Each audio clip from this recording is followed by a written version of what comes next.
बच्चों सुप्रभात। आज हम पढ़ेंगे पाठ 11 हिंदी व्याकरण क्रिया वर्ब। बच्चों बहुत रोचक चैप्टर है या पाठ है। देखिए तोता उड़ रहे हैं, तो तोता उड़ रहे हैं 1 2 3 4 4 तोता उड़ रहे हैं। मंजित पत्र लिखता है राजा घोड़े से गिर गया, तो इसमें हो गया उड़ रहे हैं और राजा घोड़े से उड़ रहे हैं, गिर पड़ा और लिखता है। ये सब क्या है? क्रिया है। ये सब क्या है? क्रिया है। अब हम क्रिया के पढ़ेंगे कि उसके इसकी परिभाषा देखिए। जिन शब्दों से किसी कार्य के करने या होने का बोध होता है उसे हम क्रिया कहते हैं। जैसे चलना, जाना, गाना, हंसना, रोना, चिल्लाना, पढ़ना, लिखना आदि जो है एक क्रिया कहलाते हैं। धातु, क्रिया के मूल रूप को ही हम धातु कहते हैं। क्रिया के मूल रूप को ही हम धातु कहते हैं। अब धातु के विषय में जैसे पढ़, लिख, गा, सो, हंस, जा, देख, पी आदि क्रिया के मूल धातु होते हैं। उसमें ना प्रत्यय को जोड़ देने से क्या होता है? जैसे पढ़ना, लिखना, हंसना, खाना, पीना, ये सब जितना है उसमें हो जाता है। तो जैसे लिखना में लिख क्या होता है? धातु हो जाता है। पढ़ना में पढ़ धातु हो जाता है और ना प्रत्यय जुड़ जाता है। इसीलिए उसको धातु और क्रिया के विषय में हम प्रत्यय विषय से बनता है, उसको कहते हैं। अब क्रिया के भेद हम पढ़ेंगे। क्रिया के भेद, क्रिया के भेद में पढ़ेंगे। क्रिया के भेद में कि 2 आधारों पर किए जा सकते हैं। एक तो होता है कर्म के आधार पर, दूसरा होता है रचना के आधार पर। हम पहले पढ़ेंगे कर्म के आधार पर। कर्म के आधार पर क्रिया के भेद, पहले सकर्मक क्रिया, दूसरा अकर्मक क्रिया। सकर्मक क्रिया का मतलब होता है कि जो कर्म किया जा सके। ठीक, जैसा कि अगला हम पढ़ते हैं चैप्टर सकर्मक क्रिया। सकर्मक क्रिया में हम पढ़ेंगे कि सकर्मक क्रिया में हम ये पढ़ते हैं कि जैसा कि आप देखिए कि सकर्मक का अर्थ होता है कर्म के साथ। जिन क्रिया शब्दों के साथ कर्म हो और क्रिया का फल कर्म पड़े उसे सकर्मक क्रिया कहते हैं। जैसे मोहित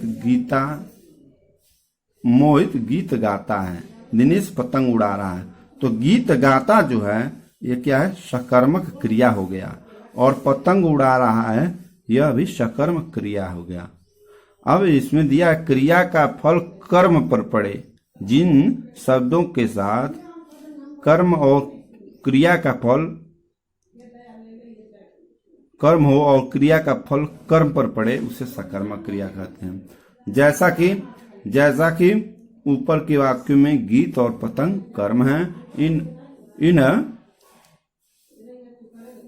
गीत और पतंग कर्म है। इन वाक्यों की क्रिया का फल गीत और पतंग पर पड़ता था। गाता तथा उड़ रहा यह क्रिया सकर्मक क्रिया कहला गई। अब सकर्मक क्रिया के 2 भेद होते हैं। एक कर्मक क्रिया, द्विकर्मक क्रिया। एक कर्मक क्रिया में क्या होता है?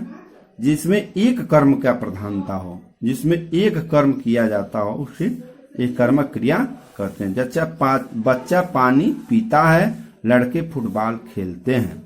इन वाक्यों में पानी जो है और फुटबॉल जो है शब्द क्या है? कर्म है। अतः जो क्रिया जो है वो क्या है? पीना और खेलना।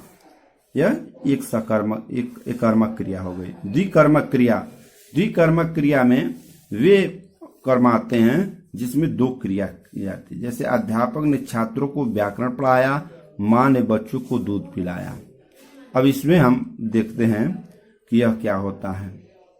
ऊपर के वाक्यों में छात्रों, व्याकरण, बच्चे और दूध शब्द कर्म है।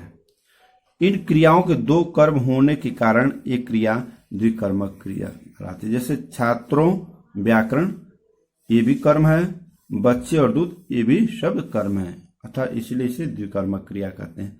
अकर्मक क्रिया, अकर्मक क्रिया वह होता है कि जो बिना कर्म के, यानी कर्म के बिना जिन क्रिया शब्दों के साथ कर्म न हो और क्रिया का फल सीधे कर्ता पर पड़े, उसे अकर्मक क्रिया कहते हैं। जैसे सुभाषिनी नाच रही है, लड़कियां हंस रही हैं। ऊपर के वाक्यों में नाच रही तथा हंस रही क्रियाओं का फल उनके कर्ता पर पड़ता है, इसलिए अकर्मक क्रिया कहलाती है। ठीक, जैसा कि आप देखिए, अब हम पढ़ते हैं सकर्मक तथा अकर्मक क्रिया की पहचान कैसे करेंगे। जैसे इसका पहचान हम करें, जैसे कि जिन क्रिया के साथ किसे, किसको, कहाँ आदि लगाकर प्रश्न करने पर उचित उत्तर मिल जाए तो वह सकर्मक क्रिया कहलाती है। जैसे प्रश्न का उचित उत्तर न मिले तो वह अकर्मक क्रिया कहलाती है। जैसे रीता सो रही है, गीता कहाँ सो रही है, अर्थात अकर्मक। महेश खाना खाता है, महेश क्या खाता है, खाना को आ गया सकर्मक हो गया, यह अकर्मक हो गया सकर्मक। रचना के आधार पर क्रिया के 4 भेद होते हैं। एक सामान्य क्रिया, एक संयुक्त क्रिया, दूसरा प्रेरणार्थक क्रिया, चौथा नामधातु क्रिया। सामान्य क्रिया, जब वाक्य में क्रिया का प्रयोग हो तो उसे सामान्य क्रिया कहते हैं। जैसे मैं एक अध्यापक हूँ, मैंने पत्र लिखा, वह गांव गया, तो गया, लिखा, हूँ, ये क्या है, सामान्य क्रिया हो गई। अब हम पढ़ते हैं संयुक्त क्रिया। संयुक्त माने जुड़ा हुआ।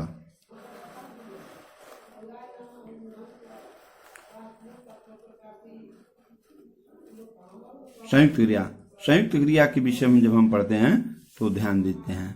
संयुक्त क्रिया, जब वाक्य में 2 या 2 से अधिक पदों वाली क्रियाओं का प्रयोग हो तो उसे संयुक्त क्रिया कहते हैं। राजीव घर चला गया, महेश बाजार से लौट आया है, इसके विषय में हम पढ़ते हैं। जैसा कि चला गया और लौट आया, इसमें संयुक्त क्रिया हो गई। 2 से अधिक वाली क्रियाओं का प्रयोग हो तो उसे संयुक्त क्रिया कहते हैं। जैसे चला गया, लौट आया। अब हम पढ़ते हैं प्रेरणार्थक क्रिया। जिस क्रिया को कर्ता स्वयं न करके किसी दूसरे को करने की प्रेरणा देता है, ठीक, उसे प्रेरणार्थक क्रिया। जैसे अध्यापक ने छात्रों से पुस्तक पढ़वाया, यह प्रेरणा है। मालिक ने नौकर से कपड़े धुलवाए, यहां भी प्रेरणा है। तो नौकर से कपड़े धुलवाए प्रेरणार्थक हो गया, छात्र से पुस्तक पढ़वाया यह हो गया। प्रेरणार्थक क्रिया के 2 रूप होते हैं, प्रथम प्रेरणार्थक क्रिया, द्वितीय प्रेरणार्थक क्रिया। प्रथम प्रेरणार्थक क्रिया में देखिए, जब कर्ता स्वयं कार्य में संलग्न होकर प्रेरणा देता है उसे प्रथम प्रेरणार्थक क्रिया कहते हैं। जैसे जोकर दर्शकों को हंसाता है, माँ बच्चों को झूला झुलाती है, यह भी प्रेरणार्थक हो गया, क्योंकि स्वयं जब कर्ता स्वयं कर्म में संलग्न होकर प्रेरणा देता है उसे प्रेरणार्थक कहते हैं।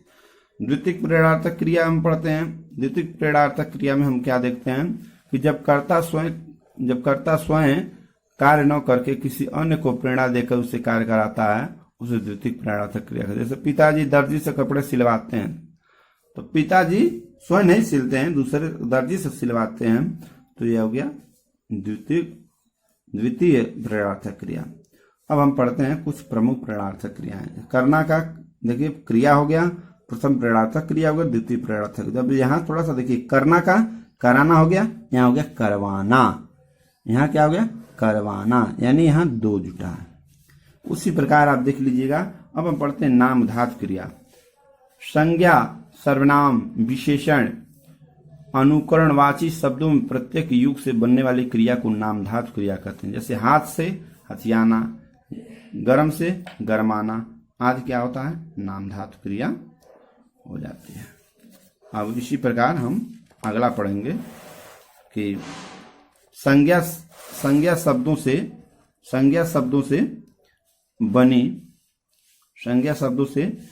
बनी नामधातु क्रियाएं।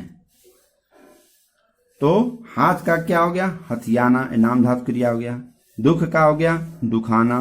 सर्वनाम शब्दों से बनी नामधातु क्रियाएं, जैसे अपना का अपनाना, विशेषण शब्द से बनी नाम तत्क्रिया, गर्म से गरमाना, नरम से नरमाना, दोहरा से दोहराना, अनुकरणवाची शब्दों से नाम तत्क्रिया। खट खटखट, खट खट खट का हो गया खटखटाना, टन का हो गया टनटनाना। ये सब क्या है? अनुकरणवाची, अनुकरण करके किया जाता है। प्रमुख, कुछ प्रमुख अन्य क्रियाएं भी होती हैं, इसके विषय में हम देख लें थोड़ा सा। कुछ प्रमुख अन्य क्रियाएं होती हैं, जैसे पूर्वकालिक क्रिया, जो क्रिया पहले हो चुकी है। मुख्य क्रिया से पूर्व आने वाली क्रिया को पूर्वकालिक क्रिया कहते हैं। जैसे राम दूध पीकर स्कूल गया, मैंने नहाकर पूजा की। ये क्या हो गया सब? ये क्या हो गया? पूर्वकालिक क्रिया में कर या करके लगाकर बनाई जाती है।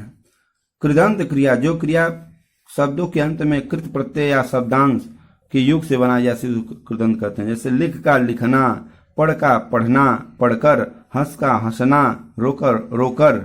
आज्ञार्थक क्रिया, आदेश, प्रार्थना, अनुमति आदि का बोध कराने वाले क्रिया को आज्ञार्थक क्रिया कहते हैं। जैसे पढ़ो, लिखो, खेलो, सुनाओ, दिखाओ आदि। बच्चों, इस प्रकार हम आगे का और थोड़ा सा देखेंगे। द्विकर्मक क्रिया, द्विकर्मक क्रिया यह होता है कि जब क्रिया का प्रयोग वाक्य में 2 बार होता है, जब क्रिया का प्रयोग वाक्य में 2 बार होता है उसे द्विकर्मक क्रिया। जैसे रोते रोते, हंसते हंसते, खाते खाते, आते जाते। बच्चों, इस प्रकार आप क्रिया के विषय में पढ़ें। अब आगे और थोड़ा सा देख लीजिए कि क्या आपको करना है। इस सार संक्षेप को आप विधिवत पढ़ लीजिएगा। उसके बाद से गृह कार्य में जो खाली स्थान की पूर्ति कीजिएगा। जय हिंद, जय।